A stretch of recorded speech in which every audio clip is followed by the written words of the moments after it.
Okay. അപ്പോൾ നമ്മുടെ നിങ്ങളുടെ രണ്ടാമത്തെ സെഷനാണ്, എൻ്റെ ഫസ്റ്റ് സെഷനാണ്. കൗൺസിലിംഗ് സൈക്കോളജിയാണ് നമ്മൾ ചർച്ച ചെയ്യുന്നത്. ഓക്കെ. ഇന്നലെ എന്താണ് കൗൺസിലിംഗ് സൈക്കോളജി എന്നും ഇതിന്റെ ബേസിക് എന്താണെന്ന് മനസ്സിലായിട്ടില്ലേ? മനസ്സിലായോ?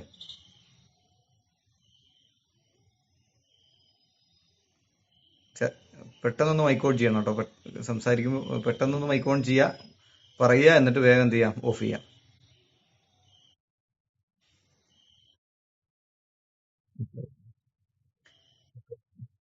അപ്പൊ നിങ്ങൾ ഇത്രയും ആളുകൾ ഇങ്ങനെ ഒരു കോഴ്സ് അറ്റൻഡ് ചെയ്യുന്നത് നിങ്ങളുടെ ഉള്ളിലൊരു കൗൺസിലർ ഉള്ളത് കൊണ്ടാണ്. ഉം. നിങ്ങളുടെ പ്രൊഫഷണൽ ഏതാണെങ്കിലും ആ പ്രൊഫഷണൽ ഒന്നുകൂടി, നിങ്ങളുടെ കരിയർ ഏതായാലും അതൊന്നുകൂടി കൂടുതൽ മികവുറ്റതാക്കണം എന്ന് നിങ്ങൾ ആഗ്രഹിക്കുന്നതുകൊണ്ടാണല്ലോ നിങ്ങൾ ഈ കോഴ്സിന് അറ്റൻഡ് ചെയ്ത് ജോയിൻ ചെയ്തത്. അതല്ലാതെ നിങ്ങളെ ആരെങ്കിലും നിർബന്ധിച്ച് ജോയിൻ ചെയ്യിപ്പിച്ചതല്ലോ, ഒരിക്കലുമല്ല. ഓക്കെ. അപ്പൊ നിങ്ങൾക്കുള്ളിൽ നിങ്ങളുടെ കാര്യത്തിൽ ഒരു കോൺഫിഡൻസ് ഉണ്ട്. എനിക്കൊരു കൗൺസിലർ ആകാൻ, അല്ലെങ്കിൽ എനിക്ക് പിന്നെ ഈ കോഴ്സ് അറ്റൻഡ് ചെയ്യാനും അതിലൂടെ എൻ്റെ കരിയറിനെ കൂടുതൽ മികവുറ്റതാക്കാനും എനിക്ക് കഴിയുമെന്ന് നിങ്ങൾക്ക് തോന്നുന്നതുകൊണ്ടാണ്. അല്ലാതെ ഇപ്പം ഇഷ്ടംപോലെ ആളുകളില്ല, എല്ലാവരും ജോയിൻ ചെയ്യുന്നില്ലല്ലോ. അപ്പം എന്തായാലും നിങ്ങൾ തിരഞ്ഞെടുത്ത ഈ കോഴ്സ്, നിങ്ങൾ ഇങ്ങനെ ഒരു അറ്റംപ്റ്റ്, ഒരു ഉദ്യമം തിരഞ്ഞെടുത്തതിൽ നിങ്ങൾ വളരെ സന്തോഷം. എന്തൊക്കെയായാലും നിങ്ങൾക്ക് ഈ കോഴ്സ് കൊണ്ട് ഒരുപാട് മാറ്റങ്ങൾ നിങ്ങൾക്കും നിങ്ങളുടെ സമൂഹത്തിലും നിങ്ങളുമായിട്ട് ഇടപഴകുന്നവരിലൊക്കെ ഉണ്ടാവും. പ്രത്യേകിച്ച് ഒന്നാമത്തെ കാര്യം, നമ്മളിൽ ഒരു വലിയ മാറ്റം വരും. ഓക്കെ, അതാണ് ഒന്നാമത്തെ കാര്യം. ഓക്കെ, എനിവേ, അപ്പോൾ ഫസ്റ്റ് ദിവസം ഇൻട്രൊഡക്ഷൻ, നമ്മളെ പരിചയപ്പെടുന്ന ദിവസം കുറച്ച് കാര്യങ്ങളൊക്കെ പറഞ്ഞിരുന്നു. എന്തൊക്കെയായാലും മഴയൊന്നും പെയ്യുന്നില്ലല്ലോ നിങ്ങളുടെ നാട്ടിൽ? കണ്ണൂരും ആലപ്പുഴയും മഴയുണ്ടോ? ഇല്ല. പണ്ടത്തെ പോലെയൊന്നുമല്ല, ഇപ്പൊ കാലാവസ്ഥ നിരീക്ഷണ കേന്ദ്രം പറയുന്നതൊക്കെ കറക്റ്റ് ആകുന്നുണ്ട്. പണ്ട് അങ്ങനെ ആയിരുന്നില്ല. എവിടെയാണത് മഴ പെയ്യുന്നത്? ആ, കണ്ണൂർ അല്ലേ? ഓക്കെ. ഓക്കെ, അപ്പോ സ്റ്റാർട്ട് ചെയ്യാം. Counselling psychology. എന്താണ് കൗൺസിലിംഗ് സൈക്കോളജി എന്ന് പറയുന്നത്? എന്തിനാണ് കൗൺസിലിംഗ് എന്നതൊക്കെ ഒരു പക്ഷേ ഇന്നലെ ചർച്ച ചെയ്യുന്നുണ്ടെങ്കിൽ ഞാൻ പറയാം. കൗൺസിലിംഗ് എന്ന് പറഞ്ഞാൽ എന്താണ്, എന്താണ് കൗൺസിലിംഗ് എന്ന് പറഞ്ഞാൽ എന്തല്ല എന്നതൊക്കെ നമ്മൾ ചർച്ച ചെയ്യും. ഓക്കെ. അതോടൊപ്പം തന്നെ എന്തൊക്കെയാണ് ഒരു പ്രധാനപ്പെട്ട ഒരു കൗൺസിലർ ആണെങ്കിൽ, സൈക്കോളജി കൗൺസിലർ, ഞാൻ പറയുന്ന വാർഡ് മെമ്പറെ കൗൺസിലർ അതല്ല, ഒരു സൈക്കോളജി കൗൺസിലർ ആണെങ്കിൽ അയാൾക്ക് ഉണ്ടാവേണ്ട ഏറ്റവും പ്രധാനപ്പെട്ട ക്വാളിറ്റി എന്തൊക്കെയാണ്? ക്വാളിഫിക്കേഷൻ അല്ല പറയുന്നത്, ക്വാളിറ്റി. ഓക്കെ. ഒരു പേഴ്സണൽ ലൈഫിൽ ഒരു കൗൺസിലർ ആണെങ്കിൽ അയാൾക്ക് ഉണ്ടാവേണ്ട ക്വാളിറ്റി എന്തൊക്കെയാണ്? അപ്പൊ ഇത്തരം കാര്യങ്ങളൊക്കെ നമ്മൾ എന്ത് ചെയ്യും, ചർച്ച ചെയ്യും. ഓക്കെ. അത് ചർച്ച ചെയ്ത് കഴിഞ്ഞാൽ പിന്നെ നമ്മൾ ചർച്ച ചെയ്യുന്നത്, നമ്മളൊരു കൗൺസിലിങ്ങിന് വേണ്ടി നമ്മുടെ മുമ്പിൽ ഒരാൾ വന്നാൽ നമ്മൾ എങ്ങനെയാണ് കൗൺസിലിംഗ് ചെയ്യേണ്ടത്, എന്തൊക്കെയാണ് ശ്രദ്ധിക്കേണ്ടത് എന്ന കാര്യങ്ങളൊക്കെയാണ് ചർച്ച ചെയ്യുക. ഓക്കെ. അത് കഴിഞ്ഞാൽ പിന്നെ ചർച്ച ചെയ്യുന്നത് വ്യത്യസ്ത തരം കൗൺസിലിങ്ങുകളുണ്ട്. Pre marital counselling, family counselling, individual counselling, അങ്ങനെ പല കൗൺസിലിങ്ങുകളും ഉണ്ടല്ലോ. അതൊക്കെ എങ്ങനെയാണ്, എന്തൊക്കെയാണെന്ന് ചർച്ച ചെയ്യും. അങ്ങനെയൊക്കെയാണ് നമ്മുടെ പ്രാക്ടിക്കൽ കൗൺസിലിംഗ് എന്ന് പറയുന്ന ഈ പേപ്പർ നമ്മൾ കൊണ്ടുപോവുക. 2 പേപ്പറാണ് നിങ്ങൾക്കുള്ളത് പറഞ്ഞല്ലോ. അതിലൊരു പേപ്പർ പ്രാക്ടിക്കൽ കൗൺസിലിംഗ് ആണ്, രണ്ടാമത്തത് തിയറി പാർട്ടാണ്. തിയറി അല്ല, കുറച്ചും കൂടി സൈക്കോളജി റിലേറ്റഡ് ആയ സംഭവങ്ങളാണ്. അത് നിങ്ങൾക്ക് ടീച്ചേഴ്സ് ഉണ്ട്, ആഷിഫ മിസ്സും നിരഞ്ജന മിസ്സും അഭില മിസ്സും ഒക്കെ ഉണ്ട്. പിന്നെ അപ്പോൾ പ്രാക്ടിക്കൽ കൗൺസിലിംഗ് എന്ന് പറയുന്ന പേപ്പറിൽ കുറച്ച് പ്രധാനപ്പെട്ട പോർഷൻ ഞാൻ എടുക്കും. ഓക്കെ. അപ്പോൾ എനിവേ, എന്തൊക്കെയായാലും ഒരു കൗൺസിലർക്ക് വേണ്ട, ഒരു കൗൺസിലർ ആരാവണമെന്നും എല്ലാ കാര്യങ്ങളും നമ്മളിന്ന് ചർച്ച ചെയ്യാൻ പോവാണ്. ഇപ്പോൾ നിങ്ങൾ കൗൺസിലിങ്ങിനൊക്കെ വന്നു, നിങ്ങൾക്ക് ഈ കോഴ്സ് കഴിയലോട് കൂടിയിട്ട് നിങ്ങൾക്കൊരു കൗൺസിലിംഗ് സെന്റർ ഇട്ട് കൗൺസിലിംഗ് നടത്തണം എന്ന് ആഗ്രഹിക്കുന്നവരാണോ നിങ്ങൾ? അങ്ങനെ ആരെങ്കിലും ആഗ്രഹിക്കുന്നുണ്ടോ? ആഗ്രഹിക്കുന്നുണ്ട്. ഓക്കെ. ഓക്കെ. നമ്മുടെ ഡിപ്ലോമ കോഴ്സാണ് നമ്മൾ ഈ ഒരു സ്ഥാപനം നൽകുന്നത്. ഞാൻ ഈ സ്ഥാപനത്തിലെ ഒരു പിന്നെ എന്താണ്, അഡ്മിനിസ്ട്രേറ്റർ ഒന്നുമല്ല, അല്ലെങ്കിൽ അതിന്റെ ഒരു ഗവേണിംഗ് മെമ്പർ ഒന്നുമല്ല. ഞാനിതിലെ ക്ലാസ് എടുക്കുന്നു, അത്രേ ഉള്ളൂ. ഒരു മിനിറ്റ്. ഓക്കെ. അപ്പോ അതിന്റെ ഔദ്യോഗികമായ കാര്യങ്ങൾ, സ്ഥാപനവുമായിട്ട് ബന്ധപ്പെട്ട കാര്യങ്ങളൊക്കെ സക്കീര സാറാണ് പറയാ. പിന്നെ എന്തൊക്കെയായാലും നമുക്ക് ഒരു കൗൺസിലിംഗ് സെന്റർ ഇട്ട് കൗൺസിലിംഗ് നടത്തണമെങ്കിൽ നമുക്ക് കുറച്ചും കൂടി നിങ്ങൾക്ക് ഒരുപക്ഷെ ക്വാളിഫിക്കേഷൻ ഉണ്ടാവും. ക്വാളിഫിക്കേഷൻ അതിൽ നിർബന്ധമാണ് കുറച്ചും കൂടി. അപ്പോൾ നിങ്ങൾക്ക് അത് ഓരോ മേഖലയിൽ ഇപ്പം കൗൺസിലിങ്ങുമായിട്ട് ബന്ധപ്പെട്ട് നിങ്ങൾക്ക് പിന്നെ ഡിഗ്രി ഇല്ലാത്തവരുണ്ടെങ്കിൽ നിങ്ങൾക്ക് എന്ത് ചെയ്യാം, സൈക്കോളജിയിൽ ഡിഗ്രി ഒക്കെ ചെയ്യാം, PG MA സൈക്കോളജി ഒക്കെ ചെയ്യാം. ഓക്കെ. ഇനി അതല്ല, പിന്നെ നിങ്ങൾക്ക് നിലവിൽ നിങ്ങളുടെ ജോബ് ഒന്നുകൂടി കൂടുതൽ മികവുറ്റതാക്കാൻ ഒരു കോഴ്സ് അറ്റൻഡ് ചെയ്യുന്നത് വളരെ നല്ലതാണ്. ആ രീതിയിലൊക്കെ നമുക്ക് എന്ത് ചെയ്യാം, ഇതിനെ കാണാം. ഓക്കെ. 2-3 രീതിയിലാണ് കൗൺസിലിംഗ് ഉള്ളത്. ഒന്ന് കൗൺസിലിംഗ് സൈക്കോളജിസ്റ്റ്, മറ്റൊന്ന് ക്ലിനിക്കൽ സൈക്കോളജിസ്റ്റ്, മറ്റൊന്നാണ് സൈക്യാട്രിസ്റ്റ്. ഓക്കെ. നമ്മളിതിൽ നമുക്ക് ആവാൻ പറ്റുന്ന, ഇപ്പോഴത്തെ സാഹചര്യത്തിൽ ആവാൻ പറ്റുന്ന ഇത് കൗൺസിലിംഗ് സൈക്കോളജിസ്റ്റ് ആണ്.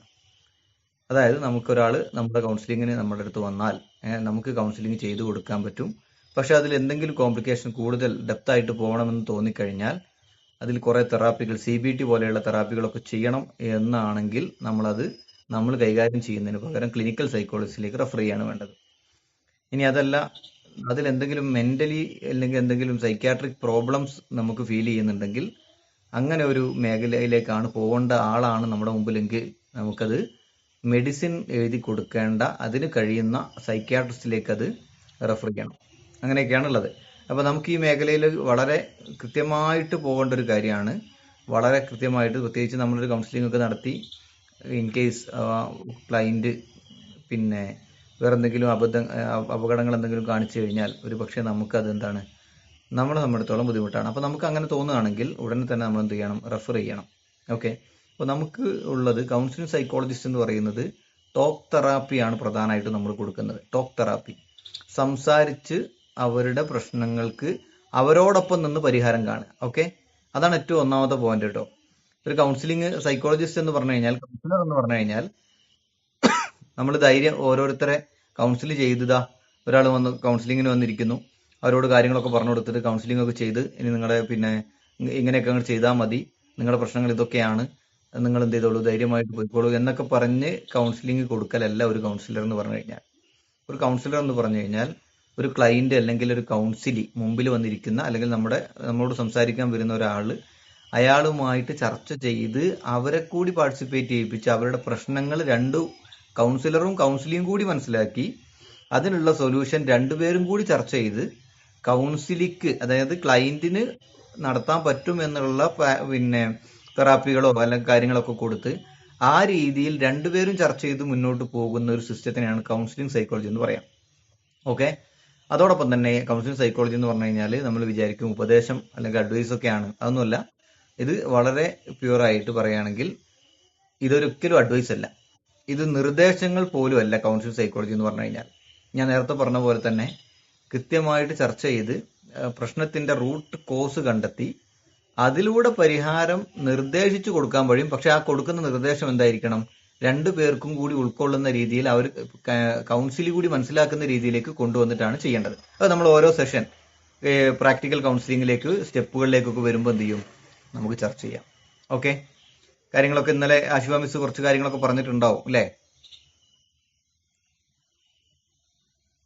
യെസ്.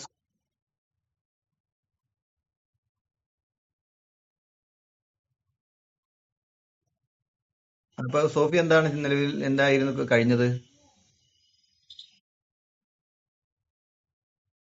BA ആണ് അല്ലേ? BA സൈക്കോളജി ആണല്ലോ. നമുക്ക് നമുക്കിതൊരു പ്രശ്നമായിട്ട് കൊണ്ടുപോകണമെങ്കിൽ ചെറിയ രീതിയിൽ കൊണ്ടുപോകുന്നതിന് കുഴപ്പമൊന്നുമില്ല. ക്ലിനിക്കൊക്കെ ഇടുമ്പോൾ എന്ന് പറയുമ്പോൾ, ഒരു സെന്ററൊക്കെ ഇടുമ്പോൾ സ്വാഭാവികമായിട്ടും നമ്മുടെ ക്വാളിഫിക്കേഷൻ നിർബന്ധമായിരിക്കും. അപ്പൊ അതില് പിന്നെ നിങ്ങൾക്ക് എന്ത് ചെയ്യാം, ഒരു ഡിഗ്രി ഇതിന്റെ കൂടെ ഡിസ്റ്റൻസ് ആയിട്ട്, ഇപ്പൊ ഇഗ്നോയുടെ ഡിഗ്രി ഒക്കെ ഉണ്ട്, പിന്നെ അതൊക്കെ വേണമെങ്കിൽ എന്ത് ചെയ്യാം. ഓക്കെ. അല്ലെ, ഇപ്പൊ നിലവിൽ നിങ്ങൾ ഡിഗ്രി ഓൾറെഡി ചെയ്തത് കൊണ്ട് നിങ്ങൾക്കൊരു PG ചെയ്യാം. ഓക്കെ. അങ്ങനെ ആവുമ്പോൾ നിങ്ങൾക്ക് എന്തായി, ഒരു വലിയൊരു പിന്നെ വലിയൊരു ക്വാളിഫിക്കേഷൻ ആയി.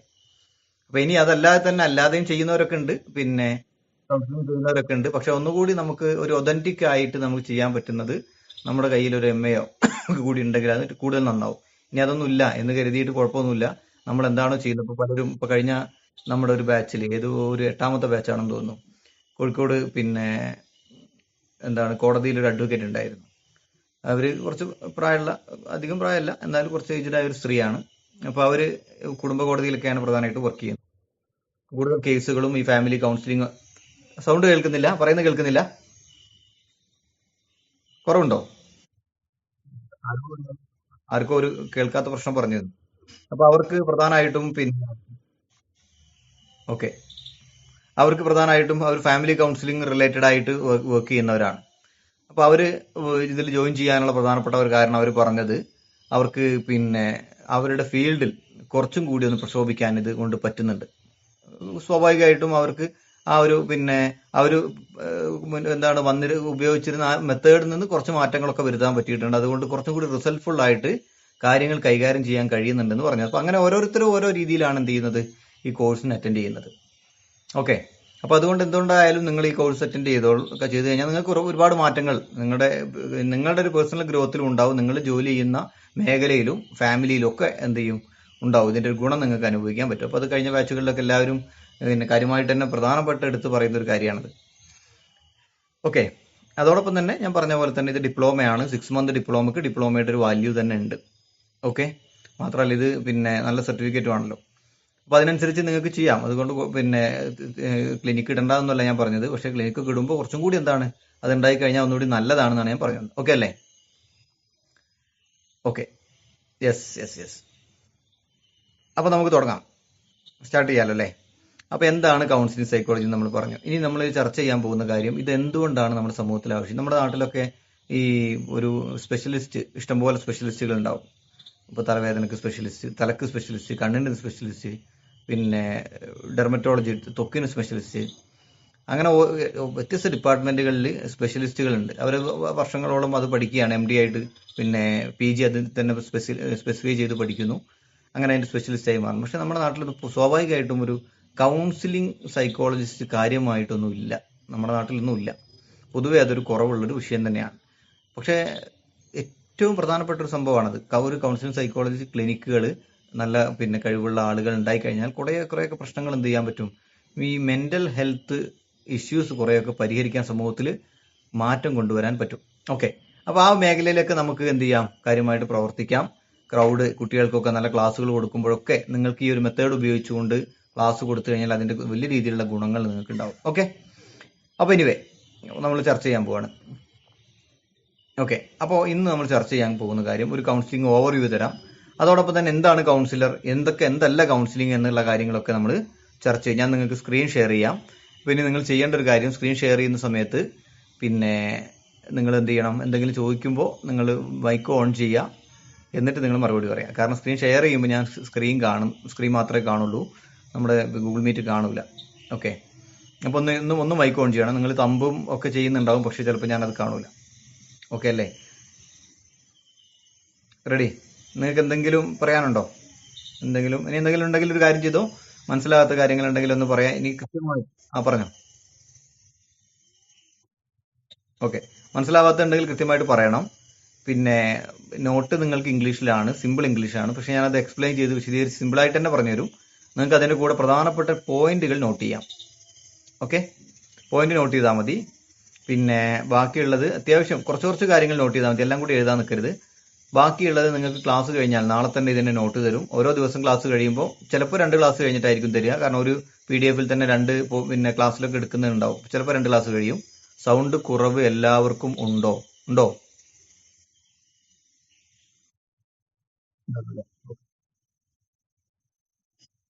ആ, ഓക്കെ. പരമാവധി സൗണ്ടിൽ തന്നെ പറയാം. ഓക്കെ. അപ്പോൾ പരമാവധി നോട്ട് പിന്നെ കൂടെ തന്നെ എഴുതി വെക്കുക. അറിയാത്ത കാര്യങ്ങൾ ചോദിക്കുക, കേൾക്കുന്നുണ്ട്. ഓക്കെ. എന്ത് ഡൗട്ട് ഉണ്ടെങ്കിലും ക്ലിയർ ചെയ്യാം. പിന്നെ സിമ്പിൾ ആയിട്ട് പറയും കാര്യങ്ങൾ. ഓക്കെ. അതോടൊപ്പം തന്നെ ഇതിന്റെ റെക്കോർഡിംഗ് നാളെ നിങ്ങൾക്ക് തരുകയും ചെയ്യും. അപ്പൊ നിങ്ങൾക്ക് വേണമെങ്കിൽ റെക്കോർഡിംഗ് കേൾക്കാം. പിന്നെ നിങ്ങൾക്ക് PDF നോട്ട് തരും. നിങ്ങൾക്ക് അതിന്റെ കൂടെ എഴുതി പോവാം.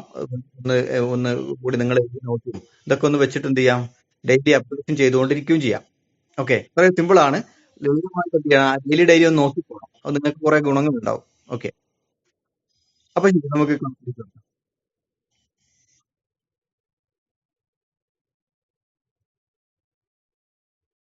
അതുകൊണ്ടാണ് മനസ്സിലാക്കിയത്.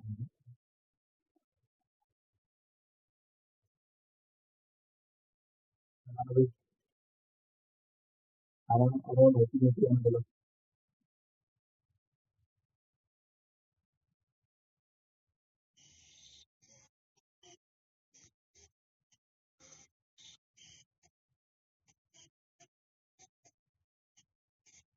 മൈക്ക് മ്യൂട്ട് ചെയ്യണേ. ആരാ നോക്കട്ടെ.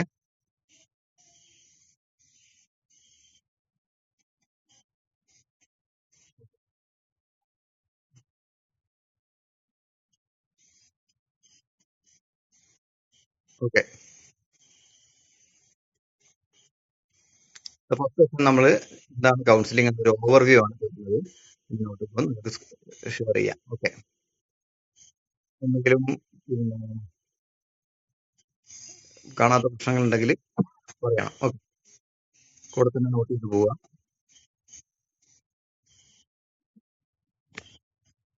സ്ക്രീൻ കാണുന്നുണ്ടോ?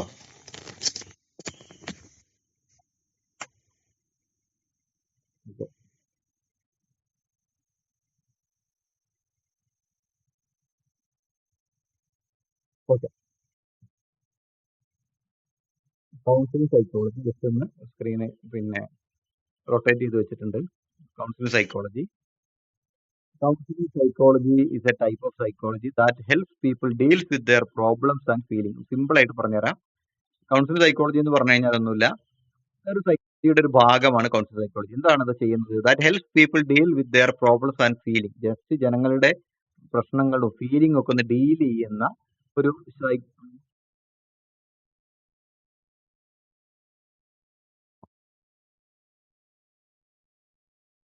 കേൾക്കുന്നില്ലേ? എന്താണ് ബാക്കിയുള്ളവർക്ക് ഇത് വോയിസിന് എന്തെങ്കിലും പ്രശ്നമുണ്ടോ? ബ്രേക്ക് ആകുന്നുണ്ടോ? ഓക്കെ ഓക്കെ, നിങ്ങൾ എല്ലാവരും ഒന്ന് മ്യൂട്ട് ചെയ്യണം. മ്യൂട്ട് ചെയ്തിട്ടില്ലെങ്കിൽ പിന്നെ എന്റെ ശബ്ദം പലപ്പോഴും ബുദ്ധിമുട്ടായി വരും. ഓക്കെ, ആ സമയത്ത് എന്ത് ചെയ്താൽ മതി? ഒന്ന് അൺമ്യൂട്ട് ചെയ്താൽ മതി, എന്തെങ്കിലും പറയാനുണ്ടാവുമ്പോ കേട്ടോ. ഇനി ആരോ ഒരാൾ മ്യൂട്ട് ചെയ്യാനുണ്ടല്ലോ, ഞാൻ നോക്കട്ടെ. ഓക്കെ ആണോ? ഓക്കെ ഓക്കെ ഓക്കെ ഓക്കെ, നോക്കിക്കോളൂ. കാണുന്നുണ്ടല്ലോ? ഓക്കെ, ദെൻ ഇപ്പൊ എന്താ സൈക്കോളജി എന്ന് പറഞ്ഞു കഴിഞ്ഞാൽ, കൗൺസിലിംഗ് സൈക്കോളജി എന്ന് പറഞ്ഞു കഴിഞ്ഞാൽ സൈക്കോളജിയിലെ ഒരു പാർട്ടാണ്. That helps people deal with their problems and feelings. ജനങ്ങളുടെ പ്രശ്നങ്ങളും അതുപോലെ തന്നെ പിന്നെ ഫീലിങ്സും ഒക്കെ ഡീൽ ചെയ്യുന്ന ഒരു ഭാഗമാണ്. Okay, it focus on improving mental health. വളരെ പ്രധാനപ്പെട്ട പോയിന്റ് ആണ്. കൗൺസിലിംഗ് സൈക്കോളജി ഡീൽ ചെയ്യുന്ന പ്രധാനപ്പെട്ട ഏരിയ എന്ന് പറയുന്നത് മെന്റൽ ഹെൽത്ത് ആണ്, മാനസിക ആരോഗ്യം. ഓക്കെ, അത് വളരെ പ്രധാനപ്പെട്ടതാണ്. അതോടൊപ്പം തന്നെ relationship and personal growth. Okay okay, അപ്പൊ ഒന്നാമത്തെ പ്രധാനപ്പെട്ടത് it focus on improving mental health. ജനങ്ങളുടെ മാനസിക ആരോഗ്യം ശരിയാക്കി കൊടുക്കുക, അല്ലെങ്കിൽ മെച്ചപ്പെടുത്തി കൊടുക്കുക. ദെൻ നല്ല റിലേഷൻഷിപ്പ്, ബന്ധങ്ങൾ ശരിയാക്കി കൊടുക്കുക. പ്ലസ് പേഴ്സണൽ ഗ്രോത്ത്, ഓരോ വ്യക്തികൾക്കും ഉണ്ടാകേണ്ട പേഴ്സണൽ ഡെവലപ്മെന്റ്, ഗ്രോത്ത് ഉണ്ടാക്കി കൊടുക്കുക. ഓക്കെ, ഉണ്ടാക്കി കൊടുക്കുക എന്നുള്ളതല്ല, ഉണ്ടാക്കുന്നതിലേക്ക് കണ്ടെത്തി കൊടുക്കുക. ഓക്കെ, അങ്ങനെയാണ് പറയേണ്ടത്. ഞാൻ വീണ്ടും വീണ്ടും പറയുന്നത് എന്താണെന്ന് വെച്ച് കഴിഞ്ഞാൽ, ഒരു കൗൺസിലർ എന്ന് പറഞ്ഞു കഴിഞ്ഞാൽ ഇങ്ങനെ എപ്പോഴും അഡ്വൈസ് ചെയ്യുന്ന ഒരാളല്ല കൗൺസിലർ. കൗൺസിലർ ഞാൻ നേരത്തെ പറഞ്ഞ പോലെ തന്നെ ക്ലയന്റുമായിട്ട് ചർച്ച ചെയ്ത് അവരുടെ പ്രശ്നങ്ങൾ ഒരുമിച്ച് പരിഹരിക്കാൻ പറ്റുന്ന രീതിയിൽ, ഒരുമിച്ച് നിർദ്ദേശം കൊടുക്കാൻ പറ്റുന്ന രീതിയിലുള്ള ഒരു ഇടപെടലാണ് നടത്തേണ്ടത്. ഓക്കെ, അത് പല തെറ്റിദ്ധാരണകൾ ഉള്ളത് കൊണ്ടാണ് വീണ്ടും വീണ്ടും പറയുന്നത്. Okay, then counsellors listen, support and give advice to help people cope with stress, anxiety, sadness or life challenges. അപ്പോൾ ഒരു കൗൺസിലർ എന്ന് പറഞ്ഞു കഴിഞ്ഞാൽ അയാൾ കാര്യങ്ങൾ കേൾക്കണം, നല്ല ആക്റ്റീവ് ലിസണിങ് ഉള്ള കപ്പാസിറ്റി ഉള്ള ആളായിരിക്കണം. ആക്റ്റീവ് ലിസണിങ് എന്ന് പറഞ്ഞാൽ ഒന്നുമില്ല, മറ്റുള്ളവർ വിഷമം പറയുമ്പോൾ അതിനെ മനസ്സ് പിന്നെ എന്താണ് ടെൻഷൻ, എന്താണ് വിഷമമൊന്നും കാണിക്കാതെ, ദേഷ്യമൊന്നും പിടിക്കാതെ, പിന്നെ ധൃതിയൊന്നും കാണിക്കാതെ അവർ പറയുന്നത് കൃത്യമായിട്ട് കേൾക്കാനും പിന്നെ ഒക്കെ തയ്യാറാവുന്ന ഒരാൾ കൂടി ആയിരിക്കണം എന്ത്, ഒരു കൗൺസിലർ എന്ന് പറഞ്ഞു കഴിഞ്ഞാൽ. അതൊക്കെ വളരെ പ്രധാനപ്പെട്ട പോയിന്റുകളാണ്. നമ്മളത് എന്ത് ചെയ്യും, കൗൺസിലറുടെ ക്വാളിറ്റി എന്ന് പറയുന്ന ഭാഗത്തിൽ കാര്യമായിട്ട് നമ്മൾ ചർച്ച ചെയ്യും. Okay, ready? ദെൻ അപ്പോൾ എന്തൊക്കെയാണ്? Counsellor listen, support and give advice. ആവശ്യമെങ്കിൽ ആ രീതിയിലുള്ള അഡ്വൈസ് കൊടുക്കണം. To help people with their stress.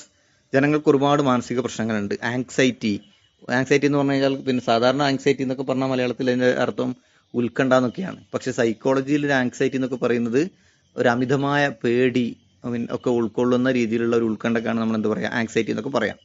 Okay, അതുപോലെ സാഡ്നെസ്, ഭയങ്കര വിഷമം, പലപ്പോഴായിട്ട് ഭയങ്കര വിഷമം, അല്ലെങ്കിൽ എന്താണ് ലൈഫ് ചാലഞ്ചസ്, എന്തെങ്കിലും എന്താണ് ജീവിതത്തിലെ ഓരോ വലിയ വലിയ വെല്ലുവിളികൾ, ഇത്തരം പ്രശ്നങ്ങളൊക്കെ സാധാരണ മനുഷ്യന്മാർക്ക് എപ്പോഴും ഉണ്ടാകുന്നതാണ്. അപ്പോൾ ഈ സമയങ്ങളിലൊക്കെ ഒരു മെൻ്റൽ ഹെൽത്ത് ഡെവലപ്പ് ചെയ്ത് നല്ലൊരു മെൻ്റൽ ഹെൽത്ത് എന്ത് ചെയ്യാൻ ഇമ്പ്രൂവ് ചെയ്യാൻ പറ്റുന്ന ഒരു കോഴ്സാണ് ഒരു ഭാഗമാണ് കൗൺസിലിംഗ് സൈക്കോളജി എന്ന് പറയുന്നത്. Okay, then what does A counselling psychologist do?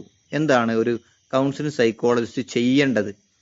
അപ്പോൾ ജസ്റ്റ് സിമ്പിൾ പറയാം, ഈ കൗൺസിലിംഗ് സൈക്കോളജിസ്റ്റ് വർക്ക്സ് വിത്ത് ഇൻഡിവിജ്വൽ, അല്ലെ? ഒരു കൗൺസിലിംഗ് സൈക്കോളജിസ്റ്റ് ജനങ്ങളുടെ കൂടെ, അതായത് വ്യക്തിപരമായിട്ട് ഓരോരുത്തരുമായിട്ട്, പ്ലസ് കപ്പിൾസ്, ചിലപ്പം വിവാഹം കഴിഞ്ഞ കപ്പിൾസിൻ്റെ കൂടെ, അല്ലെങ്കിൽ ഗ്രൂപ്പ്, ഫാമിലിയോ അല്ലെങ്കിൽ മറ്റേതെങ്കിലും group, to help them navigate personal and psychological challenges. അവരുടെ സിമ്പിളായ സൈക്കോളജിക്കലി പ്രശ്നങ്ങളൊക്കെ ഒന്ന് കൂടെ നിന്ന് അവർക്ക് എന്ത് ചെയ്യാം, അത് പരിഹരിക്കാനുള്ള മാർഗങ്ങൾ പറഞ്ഞു കൊടുക്കുന്ന രീതിയാണ് ചെയ്യേണ്ടത്. ഓക്കെ, അപ്പോൾ എന്തൊക്കെയാണ് പ്രധാനമായിട്ടും ദെയർ വർക്ക്സ് ഓഫൺ ഇൻക്ലൂഡ്സ്, അവരുടെ ഒരു കൗൺസിലിംഗ് സൈക്കോളജിസ്റ്റിന്റെ പ്രധാനപ്പെട്ട വർക്ക് എന്ന് പറയുന്നത് ഒന്ന് ടോക്ക് തെറാപ്പിയാണ്. ടോക്ക് തെറാപ്പി വളരെ സിമ്പിളായിട്ട് പറയുകയാണെങ്കിൽ എല്ലാ കൗൺസിലിങ്ങും ഒരു ടോക്ക് തെറാപ്പിയാണ്. നമ്മൾ സംസാരിക്കുകയാണ് ചെയ്യുന്നത്, കേൾക്കാനുള്ള കാര്യങ്ങൾ കേൾക്കുകയാണ് ചെയ്യുന്നത്. ഓക്കെ, അപ്പോൾ നിങ്ങളൊക്കെ പലപ്പോഴും എന്താണ് ഈ ഫീൽഡിൽ കുറച്ചൊക്കെ വർക്ക് ചെയ്ത ഒരു പരിചയമുള്ളവരൊക്കെ ഉണ്ടാവും. അപ്പം നമ്മളെ നാട്ടിലൊക്കെ ഈ നല്ല കൗൺസിലിംഗ് പ്രൊഫഷണലി ചെയ്യുന്ന ആളുകളുണ്ട്. അതല്ലാതെ തന്നെ കുറച്ചൊക്കെ കൗൺസിലിംഗ് ഒക്കെ ചെയ്യാൻ പറ്റുന്ന ക്വാളിഫിക്കേഷൻ ഒന്നും ഉണ്ടാവില്ല, പക്ഷേ അവർക്ക് നല്ല കപ്പാസിറ്റി ഉണ്ടാവും. ഇപ്പോൾ ചില രാഷ്ട്രീയ നേതാക്കന്മാർ, അല്ലെങ്കിൽ നമ്മുടെ നാട്ടിലുള്ള ചില സാമുദായിക സംഘടനകളുടെ നേതാക്കന്മാർ, ഇത്തരം ആളുകൾക്കൊക്കെ ജനങ്ങളുടെ പ്രശ്നങ്ങൾ ഇടപെട്ടിട്ട് അത് പരിഹരിക്കാൻ കഴിയും. എന്നാണ് അവരെ ഇടപെടൽ നല്ല രീതിയിൽ ഇടപെടുമ്പോൾ കുറേ പ്രശ്നങ്ങളൊക്കെ പരിഹരിക്കാൻ പറ്റും. പക്ഷെ അതൊരു പ്രൊഫഷണൽ കൗൺസിലിംഗിലേക്ക് വരുമ്പോൾ അത് പലപ്പോഴും പാളിച്ച സംഭവിക്കും. ഇപ്പോൾ നമ്മുടെയൊക്കെ നാട്ടിൽ ഇപ്പോൾ എന്താ പറയുക, ചിലപ്പോൾ എന്തെങ്കിലും ഒരു ഡിവോഴ്സ് കേസ് വന്നു കഴിഞ്ഞാൽ ചിലപ്പോൾ അത് ഇടപെടുന്നത് കൗൺസിലറൊന്നും ആയിരിക്കില്ല. ഇടപെടുന്ന ആരായിരിക്കും? നമ്മുടെ നാട്ടിലെ പ്രാദേശികമായ മഹല്ല് സിസ്റ്റത്തിലുള്ള, അല്ലെങ്കിൽ പ്രാദേശിക കമ്മിറ്റികളിലുള്ള, ഓരോ സമുദായത്തിനും വ്യത്യസ്ത കമ്മിറ്റികളൊക്കെ ഉണ്ടാവുമല്ലോ, അതുമായിട്ട് ബന്ധപ്പെട്ട ഏതെങ്കിലും ലീഡേഴ്സ് ആയിരിക്കും, വലിയ പ്രസിഡന്റോ സെക്രട്ടറിയോ അല്ലെങ്കിൽ അങ്ങനെ എന്തെങ്കിലും എക്സിക്യൂട്ടീവ് ഭാരവാഹികളൊക്കെ ആയിരിക്കും ഇടപെടുക. അപ്പോൾ അവർക്ക് പലപ്പോഴും ഇത്തരം കേസുകൾ പരിഹരിക്കാനും പറ്റാറുണ്ട്. ഓക്കെ, പക്ഷേ പലതും അതൊരു പ്രൊഫഷണൽ മോഡിലേക്ക് വരുമ്പോൾ പലതും പരാജയപ്പെടാറുമുണ്ട്. ഓക്കെ, സിമ്പിളായിട്ടൊരു ഉദാഹരണം പറയാം, നിങ്ങളോട് പറഞ്ഞിട്ടുണ്ടോ എനിക്ക് ഓർമ്മയില്ല. അപ്പോൾ ഞങ്ങളുടെ നാട്ടിലൊരു വിഷയം വന്നു. അപ്പോൾ ഇതിൽ ഉത്തരവാദിത്തപ്പെട്ട ഒരാൾ, അദ്ദേഹം ഒരു ഈ ഒരു ടീമിൻ്റെ ഒരു പ്രസിഡൻ്റാണ്. അങ്ങനെ അദ്ദേഹം എന്ത് ചെയ്തു, ഞാനും അദ്ദേഹവും വേറൊരാളും കൂടി ഈ കേസ് ഒരു പെൺകുട്ടിയായിട്ട് ബന്ധപ്പെട്ട കേസിന് പോയി. ഓക്കെ, കുറേ മുമ്പാണത്. അപ്പോൾ രസകരമായ സംഭവം എന്ന് പറഞ്ഞു കഴിഞ്ഞാൽ ഞങ്ങൾ പോയി, ഈ പെൺകുട്ടി അവരുടെ വിഷമങ്ങൾ ഇങ്ങനെ പറയാണ്. ഓക്കെ, പറയുന്ന സമയത്ത് ഞാൻ നിങ്ങളോട് പറഞ്ഞിട്ടില്ലല്ലോ ഈ വിഷയം, ഇല്ലയെന്ന് വിചാരിക്കുന്നു. കാരണം ഓക്കെ കണ്ടിന്യൂസ് കുറേ ബാച്ചുകളെ 5 മുതൽ ബാച്ചുകൾ ഇങ്ങനെ ഇപ്പം ഇങ്ങനെ കഴിഞ്ഞുകൊണ്ടിരിക്കുകയാണ് ഓരോ ബാച്ചും. അപ്പോൾ ഇദ്ദേഹം ഞങ്ങളിങ്ങനെ പോയി, അങ്ങനെ പെൺകുട്ടി ഇങ്ങനെ സംസാരിക്കുന്നതാണ്, വിഷമങ്ങളാണ് പറയുന്നത്. പക്ഷെ പറയുന്നത് വളരെ വലിച്ച് നീട്ടിയാണ് പറയുന്നത്. സ്വാഭാവികമായിട്ടും നമ്മുടെ ക്ഷമയൊക്കെ നശിക്കും. ചില ആളുകൾ അങ്ങനെയാണല്ലോ, ഭയങ്കരമായി സംസാരിക്കും. സിമ്പിൾ ഒരു കാര്യം ഞാൻ ഇന്നലെ ഞാൻ ഉദാഹരണം പറയാം. ഞാൻ ഇന്നലെ കടയിൽ പോയിട്ട് ഞാൻ ഒരു സാധനം വാങ്ങി, അത് കംപ്ലൈൻ്റ് ആയി. അതായിരിക്കും നമ്മളോട് പറയുന്നത്, തിരിച്ചു കൊടുക്കണം എന്ന് പറയാനായിരിക്കും പറഞ്ഞു വരുന്നത്. പക്ഷേ ചില ആളുകൾ അത് പറയാൻ വേണ്ടിയിട്ട് കടയിലേക്ക് പോകുന്നതിന് മുമ്പ് ഒരുങ്ങുന്ന കഥ മുതൽ, വാഹനം കയറിയത് കഥ മുതൽ, കടക്കാരനോട് സംസാരിച്ച കഥ മുതൽ എല്ലാം പറഞ്ഞ് കണ്ടന്റിലേക്ക് വരുമ്പോഴേക്കും ഒരുപാട് സമയമാവും. അങ്ങനെയുള്ള ആളുകൾ പൊതുവേ നമ്മുടെ നാട്ടിൽ ഇടയിലൊക്കെ ഉണ്ട്, ഇഷ്ടംപോലെ ആളുകളുണ്ട്. അത് കുറേ ദീർഘിച്ച് സംസാരിക്കുന്നത്, ചിലർ വളരെ കുറച്ചേ പറയുള്ളൂ. അങ്ങനെയൊക്കെ ഉണ്ട്. പ്രത്യേകിച്ച് സ്ത്രീകൾക്ക് ഇത്തരം വിശദീകരിച്ച് പറയുന്ന ഒരു ക്യാരക്ടർ സ്ത്രീകൾക്കുണ്ട്. അപ്പോൾ ഞങ്ങൾ ഇദ്ദേഹത്തിൻ്റെ കൂടെ ഞങ്ങൾ പോയി. അപ്പം ആ സ്ത്രീ ഇങ്ങനെ വിഷമം പറയാണ്. അപ്പം പറയുമ്പോൾ ഞാനും ഇപ്പുറത്തിരിക്കുന്നുണ്ട്. അവർ പറയാം, എന്നെ അങ്ങനെ അവനന്ന് അങ്ങനെ അടിച്ചു, എൻ്റെ വീട്ടിലേക്ക് കൊണ്ടുവന്നാക്കി. എന്നിട്ട് ഒരു ദിവസം അവൻ എൻ്റെ വീട്ടിലേക്ക് വന്ന് എൻ്റെ അമ്മയുടെ മദറിൻ്റെ മുമ്പിൽ വെച്ച് എന്നെ അടിച്ചു എന്ന് പറഞ്ഞു. അങ്ങനെ പറഞ്ഞപ്പോൾ ഉടനെ കൂടെയുള്ള പ്രസിഡന്റ് പറഞ്ഞു, അത് മനസ്സിലായി, അടുത്ത പറയുക. അത് ഞങ്ങൾക്കറിയാം, അത് അടുത്ത പറയും, അതൊന്ന് പറഞ്ഞല്ലേ പറയുകയാണ്. അങ്ങനെ ഇവളെന്ത് ചെയ്യും, അടുത്തൊരു കഥ പറയും. കഥ പറഞ്ഞാൽ ചിലപ്പോൾ മക്കളെയും ഇവരെയും കൂടി എന്തൊക്കെ സംഭവങ്ങൾ എനിക്ക് കൃത്യമായിട്ട് ഓർമ്മയില്ല. എവിടെയോ പോയ സമയത്ത് അവിടുന്ന് ചീത്ത പറഞ്ഞ് ജനങ്ങളുടെ മുമ്പിൽ കുടുംബക്കാരുടെ മുമ്പിൽ പിന്നെ പരിഹസിച്ച കഥ പറയുകയാണ്. അപ്പം പ്രസിഡന്റ് ഇടപെട്ടിട്ട് പറയും, അടുത്ത പറയും, അത് മനസ്സിലായി, അടുത്ത പിന്നെ പിന്നെ പിന്നെ പിന്നെ എന്ന് പറയും. ഇത് നമ്മളെന്തോ പിന്നെ ലോട്ടറി ഒക്കെ എടുക്കാൻ പോകുന്ന പോലെ അങ്ങനത്തെ വർത്തമാനം. അപ്പോൾ ഭയങ്കരമായിട്ട് ഒരു കാര്യം ഈ പെൺകുട്ടി പറഞ്ഞു വരുമ്പോഴേക്കും ഇയാൾ ഇടപെട്ടിട്ട് എന്ത് ചെയ്യാണ്, അടുത്തടുത്ത് പറയിപ്പിക്കുകയാണ്. അപ്പോൾ എനിക്കിത് ഭയങ്കര ഇറിറ്റേഷനായി. കാരണം നമ്മളൊരു പ്രശ്നം ഇടപെടാൻ പോകുന്ന സമയത്ത് ഇങ്ങനെ ഒരു ഇടപെടൽ ഉണ്ടാവാൻ പാടില്ലല്ലോ. അപ്പം ഞാൻ ഈ പെൺകുട്ടി പലതും പറയണമെന്നുണ്ട്, പക്ഷെ പറഞ്ഞു വരുമ്പോഴേക്കും എന്ത് ചെയ്യുന്നു, ഇയാൾ ഇടപെട്ടിട്ട് അവൾ പകുതി നിർത്തിയിട്ട് അടുത്ത കഥ പറയാണ്. അടുത്ത കഥ പറയുമ്പോൾ ഇയാൾ അടുത്തത് ഇടപെടും, അടുത്ത കഥ പറയാണ്. അപ്പോൾ ഞാൻ ഈ പ്രസിഡന്റിനെ പുറത്തേക്ക് വിളിച്ചിട്ട് ഇദ്ദേഹത്തെ വിളിച്ചിട്ട് എന്ത് ചെയ്തു, പുറത്ത് കൊണ്ടുപോയിട്ട് ഇദ്ദേഹത്തോട് ചോദിച്ചു, നിങ്ങളെന്ത് പരിപാടിയാണ് ചെയ്യുന്നത്? അപ്പം നമ്മളിവിടെ വരുന്നത് അവരുടെ പ്രശ്നം കേൾക്കാനല്ലേ. അപ്പം നിങ്ങളിത് കേൾക്കാണ്ട് പിന്നെ അവർ പറയുന്നത് പൂർത്തിയാക്കാൻ പോലും സമ്മതിക്കാതെ നിങ്ങൾ ഇടപെട്ട് കഴിഞ്ഞാൽ പിന്നെ എന്തിനാണ് നമ്മളിവിടെ വന്നതിൻ്റെ കാര്യം എന്താണെന്ന് ചോദിച്ചു. അപ്പോൾ എന്നോട് പ്രസിഡന്റ് പറഞ്ഞൊരു രസകരമായ സംഭവം, ഇവർ ഈ പെൺകുട്ടിയുടെ കേസ് തീർക്കാൻ വേണ്ടിയിട്ട് ഇതിന് മുമ്പ് 3 പ്രാവശ്യം ഈ പെൺകുട്ടിയുടെ സമാനമായ കേസിന് വന്നിട്ടുണ്ട്. ഓക്കെ, 2 പ്രാവശ്യം പൂർണ്ണമായിട്ടും വന്നിട്ടുണ്ട്. ഒരു തവണ ഇടപെട്ടു, തുടക്കത്തിൽ ഒരു തവണ എന്തോ കാര്യമായിട്ട് കുറച്ച് ഇടപെട്ടു. പിന്നീട് 2 തവണ ഇതേ കഥകൾ അവരെന്ത് ചെയ്തിട്ടുണ്ട്, മുൻപ് കേട്ടിട്ടുണ്ട്. അപ്പോൾ 2 തവണയൊക്കെ ഒരേ കഥ കേട്ട് 3ാമത്തെ തവണയും കേൾക്കുമ്പോൾ സ്വാഭാവികമായിട്ടും എന്ത് ചെയ്യും, ദേഷ്യം പിടിക്കുമല്ലോ. നമുക്ക് ദേഷ്യം പിടിക്കാൻ പാടില്ല, കൗൺസിലർക്ക് ദേഷ്യം പിടിക്കാൻ പാടില്ല, പക്ഷെ സാധാരണക്കാർക്ക് എന്ത് ചെയ്യും, അത് ദേഷ്യം പിടിക്കുമെന്നും പിന്നെ മതി എന്ന് പറയും.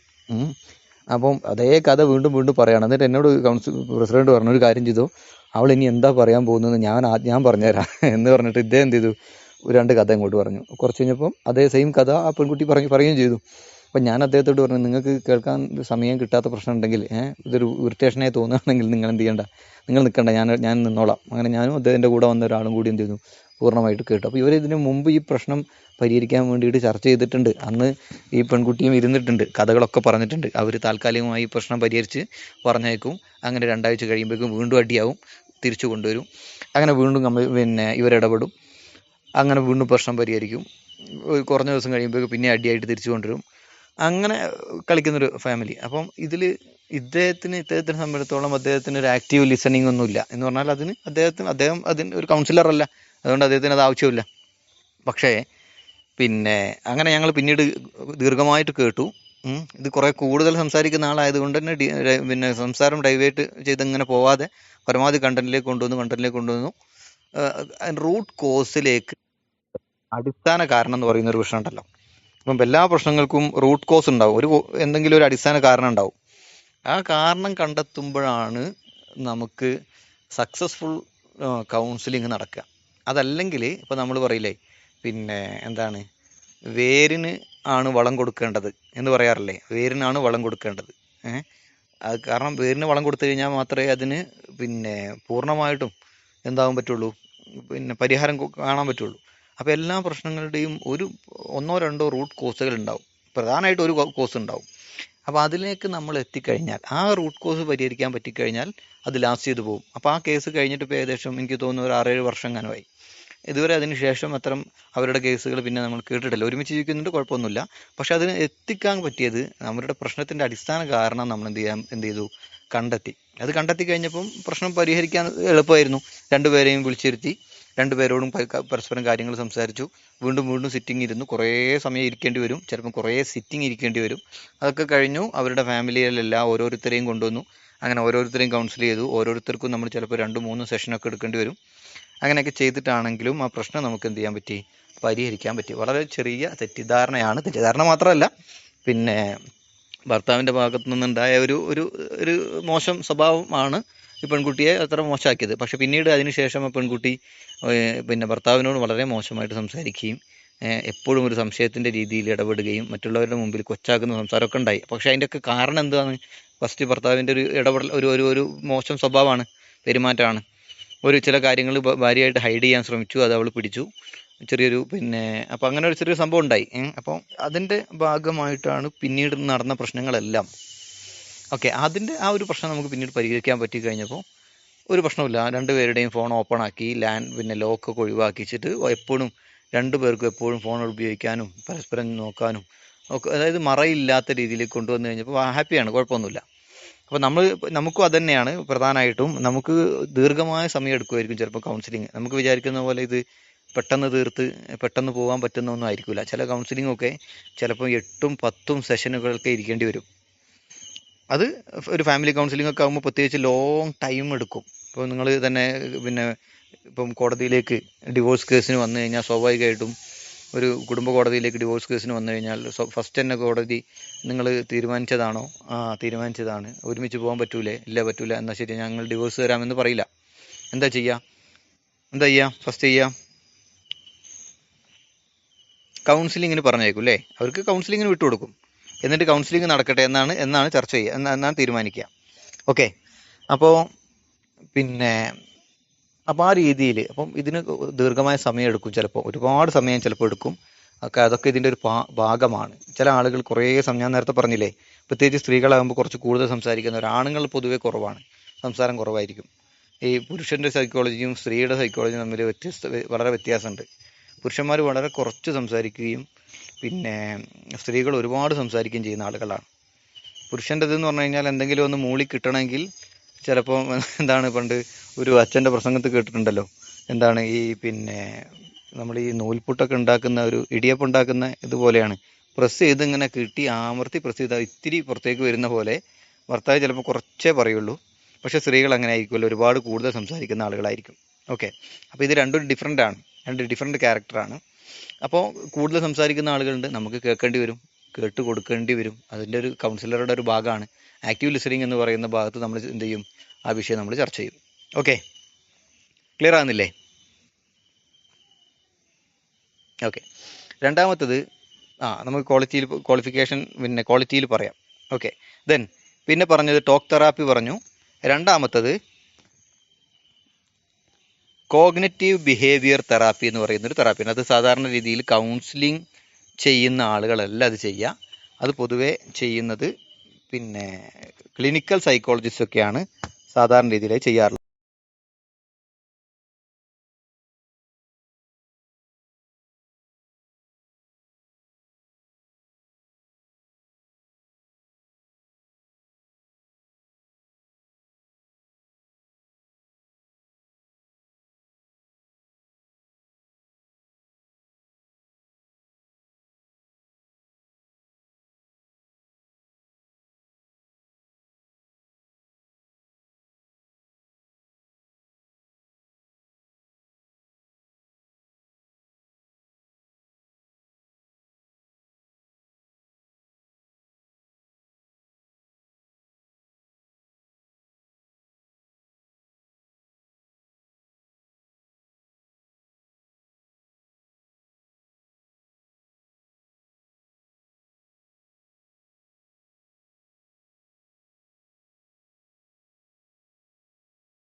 ഓക്കെ, ഒരു കൗൺസിലിങ്ങിന് നമ്മുടെ മുമ്പിൽ വന്നിരിക്കുന്ന ഒരു വ്യക്തിയെ സംബന്ധിച്ചോളം ആ വ്യക്തി ചിലപ്പം പല തരത്തിലുള്ള പ്രശ്നമായിരിക്കും. ഇപ്പോൾ സാധാരണ ഞാനിപ്പോൾ എൻ്റെ പിന്നെ എന്താണ് ഇൻറ്റേൺഷിപ്പ്, ഞാൻ എൻ്റെ PG ആയിട്ട് ബന്ധപ്പെട്ട് ഇൻറ്റേൺഷിപ്പ് ചെയ്തത് കോഴിക്കോട് ഒരു ന്യൂറോ സൈക്കാട്രിക് ഹോസ്പിറ്റലിലും പിന്നെ വയനാട് ജില്ലയിലൊരു സ്ഥലത്തുമായിരുന്നു. അപ്പം ഒരു സ്ഥലത്ത് കുറച്ച് ദീർഘം സമയം ചെയ്തിരുന്നു. അപ്പോൾ അതിൽ നിന്നാണ് നമുക്ക് കുറേ പിന്നെ വ്യക്തികളുമായിട്ട് ബന്ധപ്പെട്ട പ്രശ്നങ്ങൾ മനസ്സിലാകുന്നത്. അപ്പോൾ അതിൽ സാധാരണ രീതിയിൽ ഒരു ന്യൂറോ സൈക്കാട്രിക് ഹോസ്പിറ്റലിൽ വരുന്ന കേസുകളിൽ പ്രധാനമായിട്ടും 3 തരത്തിലുള്ള ആളുകളാണ് വരിക.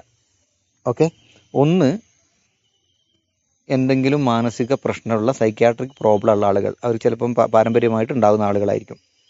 ഓക്കെ, രണ്ടാമത്തത് എന്തെങ്കിലും സൈക്യാട്രിക് പ്രോബ്ലം ഉണ്ടാവും, പ്ലസ് അങ്ങനെ പ്രശ്നം ഉണ്ടാകുന്ന സമയത്ത് ആ ഒരു വിഷമം മറികടക്കാൻ വേണ്ടിയിട്ട് എന്തെങ്കിലും തരത്തിലുള്ള ലഹരിയൊക്കെ ഉപയോഗിച്ച് അതിനോട് അഡിക്ഷനായി പ്രശ്നങ്ങളായിട്ട് വരുന്ന ആളുകൾ. ഓക്കെ, മൂന്നാമത്തത് സാധാരണ രീതിയിൽ ലഹരി ഉപയോഗിച്ചോ മറ്റോ ഒക്കെ ഉണ്ടാകുന്ന അഡിക്ഷൻ. ഓക്കെ, അപ്പോൾ ഒന്ന് നോർമലി ലഹരി ഉപയോഗിച്ചിട്ടൊക്കെ മറ്റുണ്ടാകുന്ന അഡിക്ഷനുകളായിരിക്കും. മറ്റൊന്ന് പിന്നെ സൈക്യാട്രിക് പ്രോബ്ലം ഉണ്ടാവും, പ്ലസ് അതോടൊപ്പം തന്നെ ലഹരിയുമായിട്ട് ബന്ധപ്പെട്ട എന്തെങ്കിലും സബ്സ്റ്റൻസ് ലഹരി ഉപയോഗിച്ച് അഡിക്ഷൻ ഉണ്ടാവും. അതല്ലെങ്കിൽ സാധാരണ രീതിയിൽ എന്ത് ചെയ്യും, സൈക്യാട്രിക് പ്രശ്നമുള്ളവർ വരും. ഇതിൽ ഏറ്റവും കൂടുതൽ ബുദ്ധിമുട്ട് കൈകാര്യം ചെയ്യാൻ ബുദ്ധിമുട്ടുള്ള ആളുകൾ സൈക്യാട്രിക് പ്രോബ്ലം പ്ലസ് അതിൻ്റെ കൂടെ തന്നെ സബ്സ്റ്റൻസ് അബ്യൂസ്, എന്തെങ്കിലും ലഹരിയൊക്കെ ഉപയോഗിച്ച് പിന്നെ ആൽക്കഹോളിക്കോ അല്ലെങ്കിൽ മറ്റെന്തെങ്കിലും ലഹരികളൊക്കെ ഉപയോഗിച്ച് പ്രശ്നങ്ങൾ ഒരു വലിയ രീതിയിൽ പ്രശ്നം വരുന്ന ആളുകളായിരിക്കും. ഓക്കെ, ഇതിൽ മൂന്നാമത് കേസ് എന്ന് പറയുന്നത് നേരത്തെ പറഞ്ഞ പോലെ തന്നെ ഏതെങ്കിലും ലഹരിയൊക്കെ ഉപയോഗിച്ച് വരുന്ന ആളുകൾ, അവർക്ക് മാനസിക പ്രശ്നമൊന്നും ഉണ്ടാകുന്നില്ല, സൈക്യാട്രിക് പ്രോബ്ലം ഒന്നും ഉണ്ടാകുന്നില്ല. അവരെ സംബന്ധിച്ചിടത്തോളം വലിയ ബുദ്ധിമുട്ടില്ലാത്ത രീതിയിൽ എന്ത് ചെയ്യാൻ പറ്റും, പരിഹരിച്ചു കൊടുക്കാൻ പറ്റും. ഓക്കെ, എങ്കിൽ പോലും നമുക്ക് നമ്മൾ പറയാം, നമ്മുടെ നാട്ടിലൊക്കെ ഈ റീഹാബിറ്റേഷൻ സെൻ്ററുകളുണ്ട് അല്ലേ, മദ്യപാനമൊക്കെ നിർത്താൻ വേണ്ടിയിട്ട് പല സെൻ്ററുകളുണ്ട്. ഈ റീഹാബിറ്റേഷൻ സെൻ്ററുകളിൽ പോയിട്ട് മദ്യപാനമൊക്കെ നിർത്തി നല്ലൊരു മനുഷ്യനായിട്ട് തിരിച്ചു വന്ന് അത് പൂർണ്ണമായിട്ട് നിർത്തുന്ന എത്ര ശതമാനം ആളുകൾ ഉണ്ടാവും, പിന്നെ ഒരിക്കലും മദ്യപാനത്തിലേക്ക് പോവാത്ത? നിങ്ങളുടെ അഭിപ്രായത്തിൽ?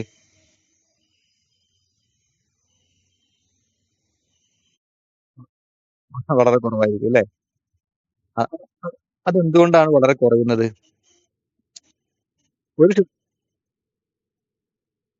ആ അതാണ്. അതായത് നമ്മളിപ്പോൾ ഒരാളെ ഒരു 10 21 ദിവസം അല്ലെങ്കിൽ 31 41 40 പിന്നെ ഒരു റീഹാബിലിറ്റേഷൻ സെന്ററിലേക്ക് കൊണ്ടുവന്നു. അയാൾ വളരെ നല്ല മനുഷ്യനായി നല്ല മാറി, അയാൾക്ക് അയാളുടെ പ്രശ്നങ്ങൾ മനസ്സിലാക്കി, അങ്ങനെ ഫാമിലി ആയിട്ട് ജീവിക്കണം, സന്തോഷം ഉണ്ടാവണം എന്നൊക്കെ ആഗ്രഹിച്ച് തീരുമാനിച്ച് വീണ്ടും അയാൾ തിരിച്ചു വരുന്ന സ്ഥലം എവിടെയാണ്? അയാളുടെ പഴയ സുഹൃത്തുക്കളുടെ അടുത്തേക്ക് തന്നെയാണ്. അപ്പം പല ആളുകൾക്ക് എത്ര മാറണം എന്ന് ആഗ്രഹിച്ചു കഴിഞ്ഞാലും എന്താകാൻ കഴിയില്ല, മാറാൻ കഴിയില്ല. അപ്പോൾ ഞങ്ങളുടെ നാട്ടിൽ ബീവറേജസ് കോർപ്പറേഷൻ്റെ ഔട്ട്ലെറ്റ് എൻ്റെ വീടിനോട് അടുത്തൊരു സ്ഥലത്ത് തുറക്കാൻ ഗവൺമെൻറ് തീരുമാനിച്ചു. അങ്ങനെ ഞങ്ങൾ എന്ത് ചെയ്തു, ഒരു സമരം ചെയ്യാൻ തീരുമാനിച്ചു. അങ്ങനെ ഒരു 10 20 ദിവസം രാപ്പകൽ സമരം ഞങ്ങളവിടെ പ്ലാൻ ചെയ്തു. അങ്ങനെ സമരം പന്തലൊക്കെ കെട്ടി കുറേ ആദ്യത്തെ ദിവസമൊക്കെ ഫുൾ ആളായിരുന്നു, പന്തലിൽ ഇരിക്കാൻ സ്ഥലമല്ല. അങ്ങനെ പുറത്തും അവിടെ ഇവിടെയൊക്കെ ആയിട്ട് ഭയങ്കര മുദ്രാവാക്യവും ബാനറും ജഗ പോകാം. ഒരു 4 ദിവസം കഴിഞ്ഞപ്പോഴേക്കും ആളുകളുടെ എണ്ണം കുറഞ്ഞു കുറഞ്ഞു കുറഞ്ഞു കുറഞ്ഞു വന്ന് അങ്ങനെ അവസാനം 19ാമത്തെ ദിവസമാണെന്ന് തോന്നുന്നു സാധനം ഇവിടെ വന്നിറക്കി. ആ ഇറക്കുന്ന സമയത്ത്, അതായത് പിന്നെ കള്ളിറക്കി, അതോടൊപ്പം തന്നെ അതിനെ പ്രിന്റ് ചെയ്യുന്ന മെഷീനും ഇറക്കി. അത് ഇറക്കാൻ വേണ്ടിയിട്ട് ഒരു 4 5 പോലീസ് ജീപ്പ് ഒക്കെ ആയിട്ടാണ് വന്നത്. അപ്പോൾ അത് ആ സമയത്ത് ലാസ്റ്റ് സമയത്ത് ഒരു ദിവസം വെള്ളിയാഴ്ച ഒരു രാവിലെ 7 മണിക്കോ മറ്റോ ആണ് സംഭവിക്കുന്നത്. അന്ന് സമരപ്പന്തലുള്ളത് ഒരേ ഒരാൾ മാത്രം, അത് ഞാനായിരുന്നു. അപ്പോൾ ഞങ്ങളൊരു തീരുമാനമൊക്കെ എടുത്തിരുന്നു. എന്താന്ന് പറഞ്ഞാൽ ഇനി നമ്മളെ എന്താണ് തോൽപ്പിച്ച് പരാജയപ്പെടുത്തിയിട്ട് ഗവൺമെന്റ് പിന്നെ വീണ്ടും ഇവിടെ മദ്യം ഇറക്കാനുള്ള പരിപാടിയാണെങ്കിൽ, ഇവിടെ മദ്യ ഔട്ട്ലെറ്റ് തുറക്കാനുള്ള പരിപാടിയാണെങ്കിൽ നമ്മൾ എന്ത് ചെയ്യും, അതിന്റെ ഗേറ്റിന്റെ മുമ്പിൽ എല്ലാവരും മലന്ന് കിടന്ന് നമ്മളെ നെഞ്ഞത്ത് കൂടെ വണ്ടി കയറി പോകാനുള്ള തീരുമാനമൊക്കെ എടുത്തിരുന്നു. പക്ഷേ അവസാന സമയത്ത് ഈ സാധനം ഇറങ്ങാൻ നേരത്ത് ഞാൻ മാത്രമാണ് ഇന്നുണ്ടായിരുന്നത്. അപ്പോൾ എന്നോട് പോലീസുകാരൻ ചോദിച്ചു, പിന്നെ അവിടെ ഗേറ്റിന് മുമ്പിൽ കിടക്കാൻ വല്ല പ്ലാനും ഉണ്ടെങ്കിൽ കിടന്നോളാൻ പറഞ്ഞു. ഞാൻ പറഞ്ഞു, ഒരു പ്ലാനും ഇല്ല സാറേ, മദ്യം ഇറക്കാതൊക്കെ എന്ത് വേണം ചെയ്തു. കാരണം എന്നേക്കാൾ കൂടുതൽ ബുദ്ധിമുട്ടുള്ള എൻ്റെ കുറേ ദൂരം ഇപ്പുറത്താണ്. അപ്പോൾ അതിൻ്റെ തൊട്ട് പരിസരങ്ങളിൽ താമസിക്കുന്ന കുറേ ആൾക്ക് ഇതിനെക്കൊണ്ട് വലിയ ബുദ്ധിമുട്ടുണ്ട്. അവർക്കില്ലാത്ത ചൂട് നമുക്ക് ഉണ്ടാവണ്ടല്ലോ. കാരണം ഞാൻ പറഞ്ഞു ധൈര്യമായിട്ട് ഇറക്കിക്കോ, ഒരു പ്രശ്നമില്ല. അപ്പോൾ അതൊക്കെ നടന്നു. മാത്രമല്ല അതിൽ ഏറ്റവും രസകരമായ സംഭവം എന്ന് വെച്ച് കഴിഞ്ഞാൽ സ്ത്രീകൾ നല്ല പാർട്ടിസിപ്പേറ്റ് ചെയ്തിരുന്നു കുറേ ദിവസം. അങ്ങനെ ഒരു 10 ദിവസമൊക്കെ കഴിഞ്ഞപ്പോൾ ഇതെന്തായാലും അവിടെ വരും എന്നുള്ള ഗവൺമെന്റ് തീരുമാനിച്ചു. അപ്പോൾ ഈ പലരുടെയും ഭർത്താക്കന്മാർ വീട്ടിൽ നിന്ന് സ്ത്രീകളോട് പറഞ്ഞു, നീ എങ്ങാനും നാളെ അവിടെ സമരത്തിന് പോയിരുന്നാൽ വൈകുന്നേരം നീ എന്ത് ചെയ്യണ്ട, തിരിച്ച് വീട്ടിലേക്ക് കയറി വരണ്ട, അടിച്ച് കാലൊടിക്കും എന്ന് പറഞ്ഞു. അതുകൊണ്ട് ഈ പല സ്ത്രീകളും എന്ത് ചെയ്തു, മെല്ലെ മെല്ലെ മെല്ലെ അതിൽ നിന്ന് പിൻവലിഞ്ഞു. അങ്ങനെ ചുരുക്കി പറഞ്ഞു കഴിഞ്ഞാൽ സമരം പൊട്ടി. ഒരു 16 ദിവസം കഴിഞ്ഞപ്പോഴേക്കും ഏകദേശം സമരമൊക്കെ പാളിപ്പോയിരുന്നു. മാത്രമല്ല ഞങ്ങളുടെ കൂട്ടത്തിൽ കോർ കമ്മിറ്റി ഉണ്ടല്ലോ, പലതും തീരുമാനിക്കാനുള്ള കമ്മിറ്റികൾ. ഈ കമ്മിറ്റിയിൽ തന്നെ ഞങ്ങളുടെ കാര്യങ്ങൾ ചോർത്തി കൊടുക്കാനുള്ള ആളുകളുണ്ടായിരുന്നു. അത് ഞങ്ങൾക്കൊന്നും മനസ്സിലായിരുന്നില്ല. അപ്പം ചുരുക്കി പറഞ്ഞു കഴിഞ്ഞാൽ പിന്നെ ഇതൊരു ആസക്തിയാണ് പലർക്കും. അത് പൂർണ്ണമായിട്ട് ഒഴിവാക്കാനൊന്നും കഴിയില്ല. അത് ചെറിയ രീതിയിൽ മദ്യപിക്കുന്നതിനെ കുറിച്ചല്ല കേട്ടോ ഞാൻ പറയുന്നത്. വളരെ അഡിക്റ്റായി, വളരെ മോശമായി, അത് കുടുംബവും പ്രശ്നങ്ങളൊക്കെ ആയി, അതിൽ പൂർണ്ണമായിട്ടും അതിലേക്ക് ഡെപ്തായി വീണ് കിടക്കുന്ന കുറേ ആളുകളുണ്ട്.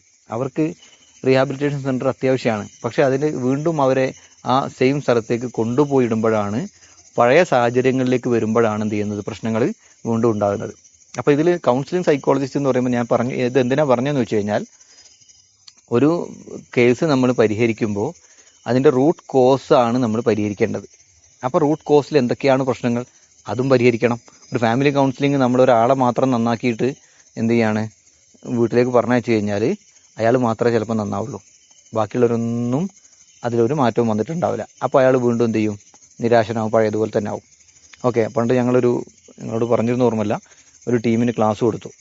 പിന്നെ ഒരു ടീമിന് മൊത്തത്തിലൊരു ഏരിയയിലുള്ള കുറേ പുരുഷന്മാർക്ക് ട്രെയിനിങ് പ്രോഗ്രാം വെച്ചു.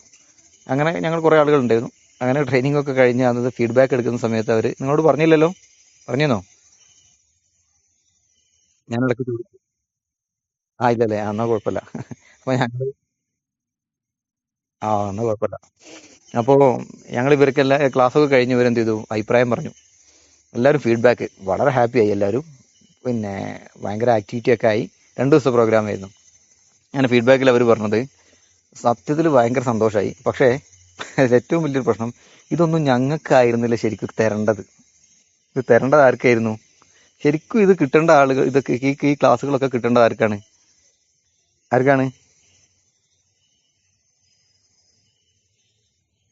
വീട്ടുകാർക്കാണ് അല്ലേ? നമ്മുടെ വീട്ടിലുള്ള ഭാര്യമാർക്കൊക്കെയാണ് ഇത് കിട്ടേണ്ടത്. ഞങ്ങൾക്കായിരുന്നില്ല ഇത് കിട്ടേണ്ടത്. അങ്ങനെ ഓക്കെ, അത് കഴിഞ്ഞു. ഇതേ ആളുകളുടെ ഭാര്യമാരെ ഞങ്ങൾ എന്ത് ചെയ്തു, ഇതേ സ്ഥലത്ത് തന്നെ വീണ്ടും ഒരാഴ്ചക്കുള്ളിൽ ഗ്യാപ്പിൽ എന്ത് ചെയ്തു, വീട്ടുകാരെ കൊണ്ടുവന്നു. അങ്ങനെ അവർക്കും ഈ ട്രെയിനിങ് ഒക്കെ കഴിഞ്ഞു. ട്രെയിനിങ് കഴിഞ്ഞ് അവസാനത്തെ ഫീഡ്ബാക്കിൽ അവരും ഇതേ അഭിപ്രായം, പലരും ഇത് ഞങ്ങൾക്കല്ലായിരുന്നു ശരിക്കും കിട്ടേണ്ടത്, ഇത് ഞങ്ങളുടെ ഭർത്താക്കന്മാർക്കായിരുന്നു കിട്ടേണ്ടതെന്ന്. അപ്പോൾ സ്വാഭാവികമായിട്ടും നമ്മളൊക്കെ പേഴ്സണലി നമ്മളെല്ലാവരും വിചാരിക്കുന്ന ഒരു കാര്യമുണ്ട്, നമ്മൾ വളരെ ഓക്കെയാണ്, ബാക്കിയുള്ളവരാണ് പ്രശ്നക്കാരെന്നുള്ളത്. സത്യത്തിലൊരു വളരെ പ്രധാനപ്പെട്ട കൗൺസിലിംഗ് സൈക്കോളജി നമ്മൾ ചെയ്യുമ്പോൾ ഇതിൻ്റെ ഏറ്റവും ബേസിക് ആയൊരു സംഭവമുണ്ട്.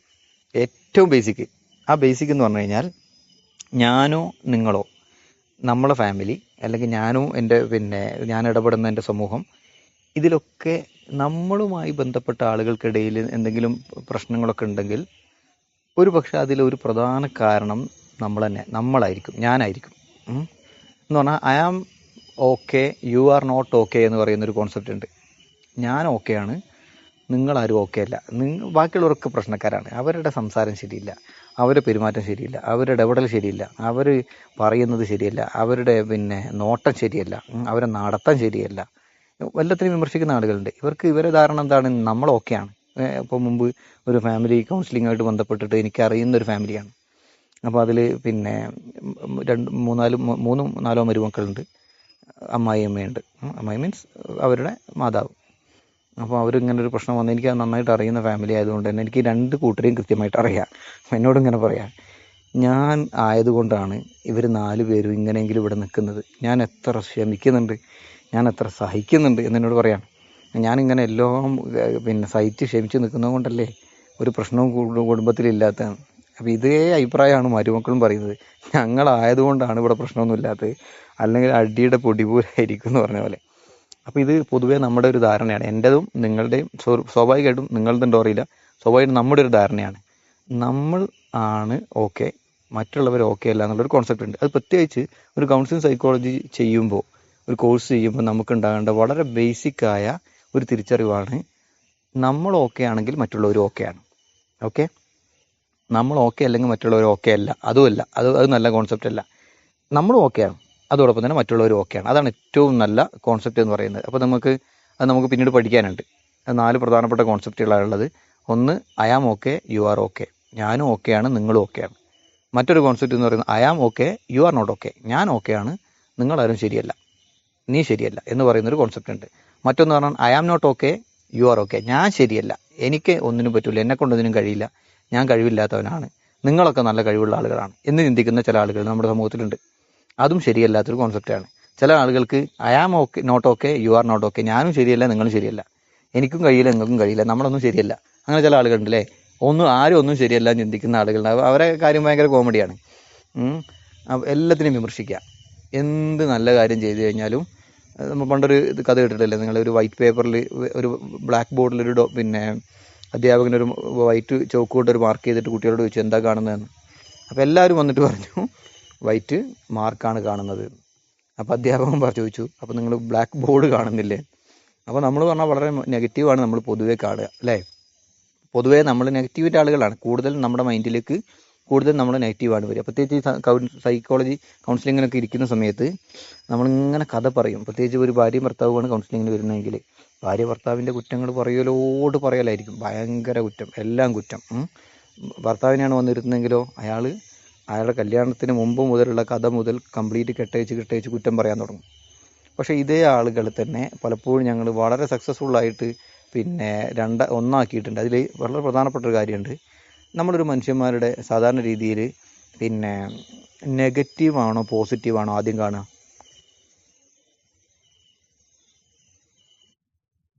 നെഗറ്റീവാണ്.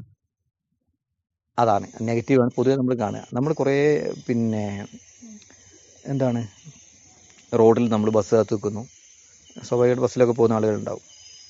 ചിലപ്പോൾ ഒരുപാട് നേരം ബസ് കാത്ത് നിന്നാലും സ്ഥിരമായിട്ട് ബസ് റൂട്ടുള്ള സ്ഥലത്ത് ബസ് കിട്ടാറില്ല. അങ്ങനെ ആകുമ്പോൾ നമ്മളെന്താ പറയുക? നമ്മളെന്താ ചിന്തിക്കുക?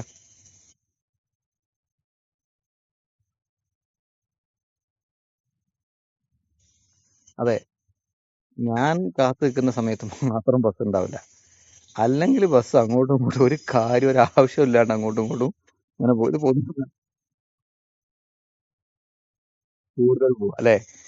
അത് അത് സ്വാഭാവികമായിട്ട് എല്ലാവർക്കും ഉണ്ടാകുന്ന ഒരു അനുഭവമാണ്. പക്ഷെ നമ്മൾ ചിന്തിക്കും എന്താ അറിയോ, നമ്മൾ ആവശ്യമില്ലാത്ത സമയത്ത് ഒരു ബസ്, ഇഷ്ടംപോലെ ബസ് ഉണ്ടാവും അങ്ങോട്ടും ഇങ്ങോട്ടും പോകുന്നത്. സത്യത്തിൽ നമുക്ക് ആവശ്യമില്ലാന്നേ ഉള്ളൂ, മറ്റുള്ളവർക്ക് അത് ആവശ്യമുണ്ടല്ലോ. പക്ഷേ അതിൽ ഏറ്റവും രസകരമായ സംഭവമുണ്ട്. നമുക്ക് എത്രയോ തവണ നമ്മൾ ബസ് സ്റ്റോപ്പിലേക്ക് എത്തുമ്പോഴേക്കും നമുക്ക് ബസ് കിട്ടിയിട്ടുണ്ടാവും. എത്രയോ തവണ ഒരു 2 മിനിറ്റ് പോലും കാത്തു നിൽക്കാതെ നമുക്ക് ബസ് കിട്ടിയിട്ടുണ്ടാവും. ഉം. വളരെ കംഫർട്ടായിട്ട് കിട്ടിയിട്ടുണ്ടാവും. പക്ഷേ അതൊന്നും നമ്മുടെ മനസ്സിൽ പൊതുവേ ഓർമ്മ വരില്ല. നമ്മുടെ മനസ്സിലേക്ക് ഓർമ്മ വരുന്നത് എന്താണ്? നമുക്ക് എപ്പോഴെങ്കിലും ഒരു ദുരനുഭവം ഉണ്ടായതായിരിക്കും. അപ്പോൾ ഇത് തന്നെയാണ് കൗൺസിലിങ്ങിൽ സാധാരണ ചെയ്യുന്നതൊരു മെത്തേഡ് ഉണ്ട്. ഇങ്ങനെ പിന്നെ ഭാര്യയും ഭർത്താവൊക്കെയാണ് കൗൺസിലിങ്ങിന് വരുന്നതെങ്കിൽ നമ്മൾ അവരോട് കാര്യങ്ങളൊക്കെ ചോദിച്ചു കഴിഞ്ഞാൽ അവരോട് പറയും നിങ്ങളൊരു കാര്യം ചെയ്യുക, നിങ്ങളുടെ ഭർത്താവിൻ്റെ ഒരു പിന്നെ കുറച്ച് എന്താണ് തെറ്റുകൾ, നെഗറ്റീവുകൾ നിങ്ങൾ എഴുതാൻ പറയും. അപ്പോൾ അവർ പറയും പിന്നെന്താ എഴുതാലോ, ഇഷ്ടം പോലെ ഉണ്ട് പറയും. കുറച്ച് പറയാൻ പറഞ്ഞാൽ ഒരു വേമയും പറഞ്ഞു കൊടുക്കും. അപ്പോൾ അവർ പറയും വേണ്ട, നിങ്ങൾ എഴുതിയാൽ മതി പറയും. അങ്ങനെ അവരോട് എഴുതാൻ പറഞ്ഞു കഴിഞ്ഞാൽ പേപ്പറൊക്കെ നമ്മൾ കയ്യിൽ നിന്ന് ആവേശത്തോടു കൂടി പേപ്പറും പേനയൊക്കെ വാങ്ങുന്ന കണ്ടു കഴിഞ്ഞാൽ വിചാരിക്കും ആ പേപ്പർ മുഴുവൻ നെഗറ്റീവ് എഴുതുമായിരിക്കുന്നു. പക്ഷേ ഈ എഴുതി അങ്ങോട്ട് തുടങ്ങിയാൽ ഒന്ന് വളരെ ആവേശത്തിൽ എഴുതും, 2 ആവേശത്തിൽ എഴുതും, 3 ഇങ്ങനെ അപ്പോഴേക്കും ആവേശം കെട്ടിട്ടുണ്ടാവും, 4മത്തെ എഴുതാൻ ഇങ്ങനെ ആലോചിക്കും, 5മത്തെ എഴുതാൻ നിൽക്കുമ്പോഴേക്കും ഒന്ന് എഴുതും, ചിലപ്പോൾ അത് വെട്ടും, പിന്നെ എഴുതാൻ കഴിയില്ല. മാക്സിമം പോയാൽ 5ഓ 6ഓ നെഗറ്റീവ് എഴുതും. ഇത്രയേ ഉള്ളൂ ഒരാളുടെ നെഗറ്റീവ് എന്ന് പറഞ്ഞു കഴിഞ്ഞാൽ.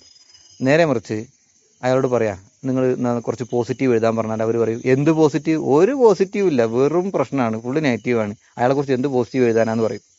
അപ്പോൾ നമ്മൾ പറയും കുഴപ്പമില്ല, നിങ്ങൾ ആലോചിച്ചോ, ഓരോ കാര്യങ്ങൾ നിങ്ങൾ സിമ്പിൾ സിമ്പിൾ സിമ്പിൾ, നമ്മൾ ചിലപ്പോൾ ഹിൻ്റ് ഇട്ട് കൊടുക്കും. പിന്നെ ജോലിയുടെ കാര്യം എന്തെങ്കിലുമൊക്കെ ആയിട്ട് കുറച്ച് കാര്യങ്ങൾ പറഞ്ഞു കൊടുക്കും. അപ്പോൾ പോസിറ്റീവ് എഴുതാൻ താല്പര്യമൊന്നും ഉണ്ടാവില്ല, ഒന്നും എഴുതാനുണ്ടാവില്ല എന്ന് പറയും. പക്ഷേ എഴുതി അങ്ങോട്ട് തുടങ്ങുമ്പോൾ ഒരു പേജ് ഫുള്ള് തീരും, അടുത്ത പേജിലേക്കും കിടക്കും. എന്ന് പറഞ്ഞാൽ പോസിറ്റീവ് നമ്മൾ ആലോചിച്ച് കണ്ടെത്താൻ ശ്രമിക്കുകയാണെങ്കിൽ 1000 പോസിറ്റീവുകൾ ഉണ്ടാവും. നെഗറ്റീവ് നമുക്ക് അധികം ആലോചിക്കേണ്ട, പെട്ടെന്ന് നമ്മുടെ മനസ്സിലേക്ക് വരുന്ന വളരെ ലിമിറ്റഡ് ആയ എണ്ണം മാത്രമേ ഉണ്ടാവുള്ളൂ. പക്ഷേ ഈ ലിമിറ്റഡ് ആയ നെഗറ്റീവുകളെയാണ് നമ്മൾ ഹൈലൈറ്റ് ചെയ്ത് എന്ത് ചെയ്യുന്നത്, അത് വലിയ സംഭവമാക്കിയിട്ട് മാറ്റുന്നത്. ഓക്കെ, ശരിയല്ലേ ഞാൻ പറഞ്ഞത്? നിങ്ങളുടെ അഭിപ്രായ വ്യത്യാസം ഉണ്ടെങ്കിൽ പറഞ്ഞു. ഓക്കെ ഓക്കെ, വളരെ ശരിയാണ്. നമ്മുടെ മക്കളുടെ കാര്യത്തിലാണെങ്കിലും ഫാമിലി ഇഷ്യൂസ് ആണെങ്കിലും നമ്മുടെ ജോലി സ്ഥലത്തൊക്കെ ആണെങ്കിൽ തന്നെ. അപ്പോൾ ഇതില് ഒന്നാമത്തെ കാര്യം, നമ്മൾ കൗൺസിലിംഗ് സൈക്കോളജി കോഴ്സ് ഒക്കെ ചെയ്യുമ്പോൾ, നമ്മളൊരു കൗൺസിലർ ആകുമ്പോൾ നമുക്കൊരു പേഴ്സണൽ ഡെവലപ്മെന്റ് ഉണ്ടാകുന്നതിൽ ഏറ്റവും പ്രധാനപ്പെട്ട ഒരു കാര്യമാണിത്. ഓക്കെ, അതായത് നമ്മൾ തന്നെ എന്ത് ചെയ്യണം, പോസിറ്റീവുകളെ നമ്മൾ കണ്ടെത്തി ഉണ്ടാക്കണം. നെഗറ്റീവ് ഓട്ടോമാറ്റിക് വന്നോളും. ഓക്കെ, അതിന് നമ്മൾ എന്ത് ചെയ്യുക, ഒരു നെഗറ്റീവ് വരുമ്പോഴേക്കും അതിൻ്റെ പോസിറ്റീവ് ഒരു രണ്ട് പോസിറ്റീവ് അങ്ങ് ആലോചിക്കുക. അത്രേ ഉള്ളൂ സംഭവം. അതുകൊണ്ട് ഒരുപാട് പ്രശ്നങ്ങൾ, എത്ര എത്ര പ്രശ്നങ്ങൾ പരിഹരിക്കാൻ പറ്റുന്നുണ്ട്. അതൊരു റൈറ്റ് ടൈമിൽ നല്ലൊരു സൊല്യൂഷൻ കൊടുക്കാൻ പറ്റുകയാണെങ്കിൽ എത്രത്തോളം പ്രശ്നങ്ങൾ പരിഹരിക്കാൻ പറ്റുന്നുണ്ട്. നിങ്ങൾ നല്ല കൗൺസിലിംഗ് ഒക്കെ ചെയ്യുന്ന സെൻ്ററുകളിലൊക്കെ ഒന്ന് പോയി നോക്ക്. ഒരുപാട് വിഷമങ്ങളായിട്ട് തല നിറച്ചും വലിയ കനമായിട്ട് വന്നിരുന്നിട്ട് കുറച്ച് സെഷൻ കഴിയുമ്പോഴേക്കും ഫുള്ള് മൈൻഡ് റിലാക്സ് ചെയ്ത് വളരെ ഹാപ്പി ആയി ഒരു കുട്ടിയെ പോലെ പിന്നെ ഇറങ്ങി പോകുന്ന ആളുകളുണ്ട്. അപ്പോൾ അതിന് പ്രൊഫഷണൽ കൗൺസിലർ ആവണം. അപ്പോൾ ഞാൻ പറഞ്ഞു വന്ന ഇത്രയേ ഉള്ളൂ, നമ്മളെപ്പോഴും കൗൺസിലിംഗ് ചെയ്യുമ്പോൾ ഒരു പ്രൊഫഷണൽ മോഡിലേക്ക് തന്നെ കൊണ്ടുവരിക.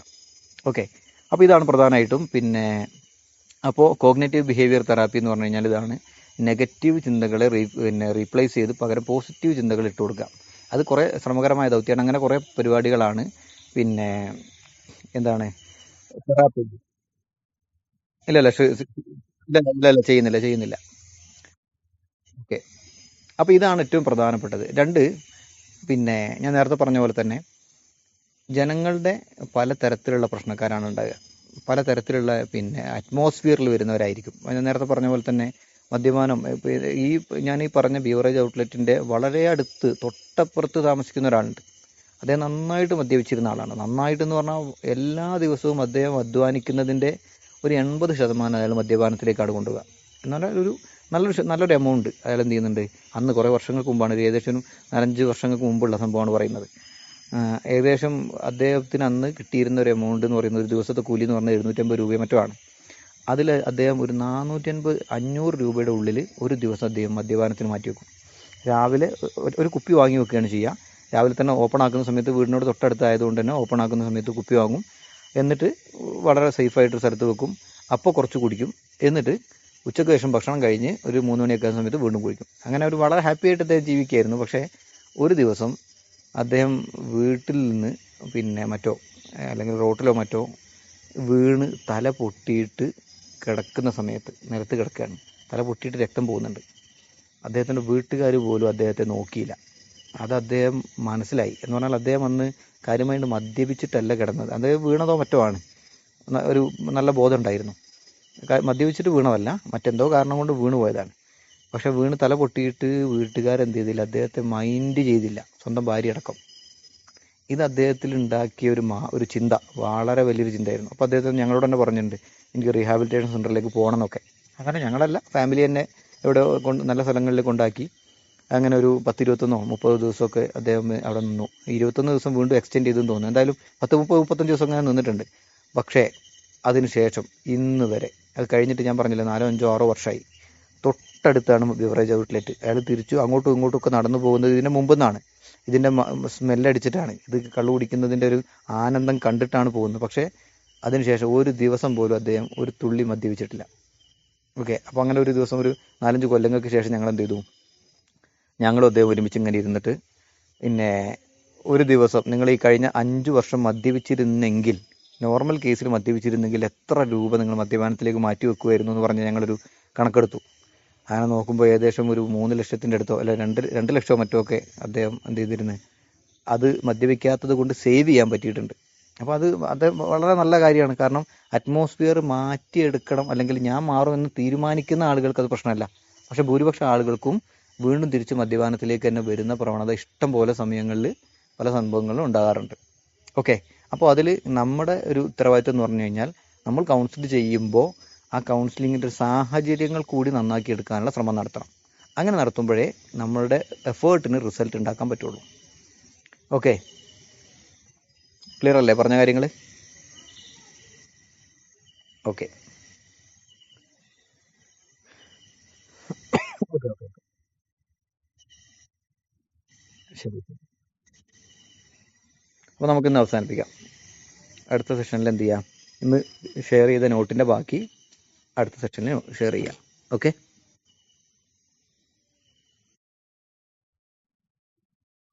Okay okay. അപ്പോൾ എല്ലാവർക്കും ഗുഡ് നൈറ്റ്.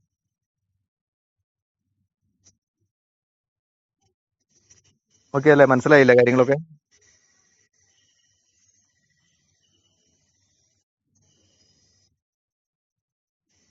ഓക്കെ. അപ്പോൾ ഇന്ന് നമ്മൾ കാര്യമായിട്ട് പിന്നെ കണ്ടന്റിലേക്ക് നോട്ടിലേക്ക് ഷെയർ ചെയ്തിട്ടില്ല.